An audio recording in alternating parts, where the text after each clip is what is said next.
譬如一個人覺得自己冇錢，這是真的嗎？一個人點可能冇錢呢？即係鏡頭睇緊呢個訪問嘅大家，有啲人可能真係啊，你發現咦係喎，其實我都仲有錢去用喎，咦其實我仲有飯開喎，我仲可以買到我中意買嘅嘢嘅喎。然後可能有啲人話唔係喎，借緊錢嘅咯，真係冇晒錢咯，真係零喎，真係好匱乏喎。就算呢啲人咧，我都話你就算借錢，你借到喎，即係等於你係咪啊足夠啊？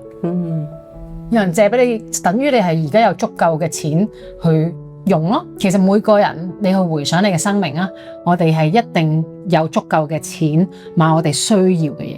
回想我哋生命，我哋有冇任何一刻係有唔足夠錢去買我哋需要嘅嘢？你會發現係冇，因為你仲生存緊。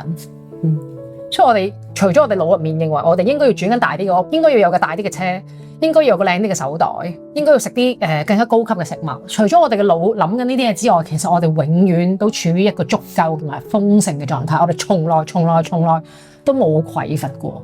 匱乏係我哋嘅想法令到我哋認為自己匱乏，所以我哋其實係豐盛地認為自己匱乏。